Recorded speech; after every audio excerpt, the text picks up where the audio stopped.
Dubai से एक शख्स ने ये सवाल पूछा है कि क्या परदेश में 4 महीने से ज़्यादा वक्त गुजार सकते हैं। ये एक बहुत बड़ा मसला है। लोग पैसे कमाने के लिए बाहर जाते हैं, शादीशुदा होते हैं, 2-2 साल 3-3 साल वहाँ रहते हैं और पीछे काफ़ी सारी आजमाइशें हैं। तो इस पर तफसील से ज़रा बता दें। मशहूर वाक़या है, हज़रत उमर रज़ियल्लाहु ताला अन्हु ने अपनी बेटी हज़रत हफ्सा से पूछा था कि औरत शौहर के बगैर कितना अरसा सब्र कर सकती है।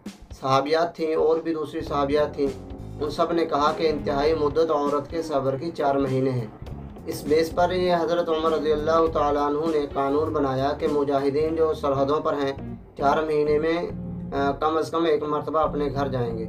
ये वो दौर था जिस वक्त बेहयाई का तूफ़ान नहीं था जो हमारे माशरे में है। इंटरनेट पर बेहुदा चीज़ें और जो कुछ माशरे में आजकल बेहयाई हो रही है, व्हाट्सएप फेसबुक के ज़रिए जो मर्द और औरत के आपस में राब्ते हो रहे हैं, ये चीज़ें नहीं थी। तो इतना पाकीज़ा दौर था, खुलफाए राशिदीन की हुकूमत थी। तो उस पाकीज़ा दौर में भी ये कहा जा रहा है कि औरत 4 महीने से ज़्यादा शौहर की जुदाई बर्दाश्त नहीं कर सकती और उसको गुनाह में पड़ने का ख़तरा है। तो आज के दौर में ये कैसे कहा जाएगा कि साल 2-2 साल के लिए अपनी जवान बीवी से दूर रहा जाए।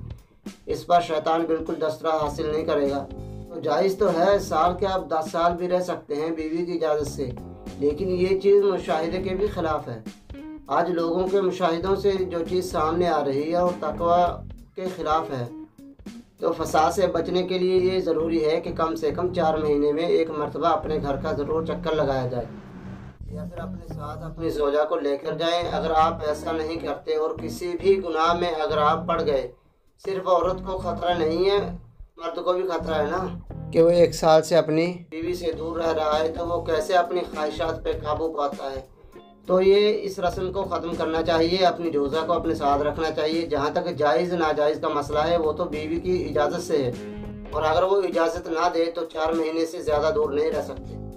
और अगर बीवी इजाज़त देती है लेकिन आपको गालिब गुमान है कि वो किसी बुराई में मुब्तला हो जाएगी, तो भी आपके लिए बाहर रहना जायज़ नहीं है। या तो अपनी बीवी को साथ रखा जाए या अपने मुल्क ही में जॉब तलाश की जाए।